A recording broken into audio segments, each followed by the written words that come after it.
कोण होते? हा, जिजाऊ माता. दादाजी कोंडदेव. हा, कुणाला माहिती अजून? दादाजी कोंडदेव हे त्यांचे शस्त्रधारी गुरु होते पा, आणि प्रत्येक आई ही गुरु असतेच, बरोबर.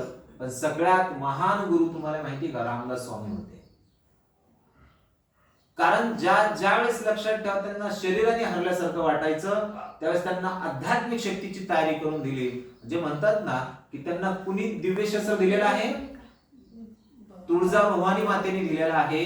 आणि ती आध्यात्मिक शक्ती तयार करणारे म्हणजे स्वामी रामदास स्वामी महाराज. त्यांनी ते तयार केले. त्यानंतर खरंच स्वराज्य काय असतं त्यांनी दाखवण्याचं कार्य. लक्षात ठेवा, दोन्ही गोष्टी खूप महत्वाच्या आहेत आणि त्या आपण आत्मसात केल्या पाहिजेत.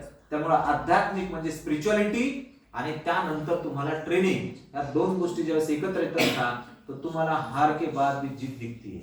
आपण ते आत्मसात केलं पाहिजे. आणि एक गुरु का होईना, ज्यावेळेस आपण हरण्याच्या मार्गावर असतो तर त्यावेळेस आपल्याला एक योग्य दिशा दाखवण्यासाठी, मग तो गुरु तुमची आई असू शकते, तुमची मैत्रीण असू शकते, तुमचा मित्र असू शकतो, तुमचे वडील असू शकतात, तुमचे भाऊ असू शकतात, तुमचे रिलेटिव्ह असू शकतात किंवा एव्हरीवन असू शकतात. तर तो विचार आपण आत्मसात करून आपण एक वाटचाल केली पाहिजे. कारण तुम्हाला माहिती आहे, शरीर ज्यावेळेस आजारी पडतं त्यावेळेस आपण कुणाची ऍडवाइस घेतो? डॉक्टरांची घेतो. जर गाडीला काही प्रॉब्लेम आला, टू व्हीलर किंवा फोर व्हीलरला, कुणाची ऍडवाइस घेतो आपण?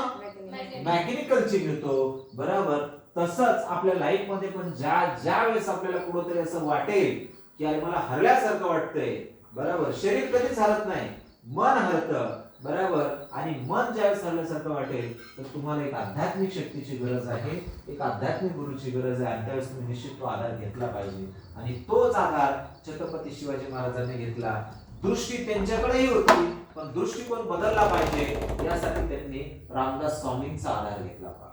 आणि तो आधार घेऊन साक्षात दिव्य सृष्टी काय झाली माहिती आहे? जर तुमची नियत साफ असेल ना, तुमचं कर्म आणि कार्य जर समजा जनहितासाठी जर असेल ना, तर दिव्य शक्तीला पण तुमच्या समोर नतमस्तक व्हावं लागतं, बरं का, लक्षात ठेवा.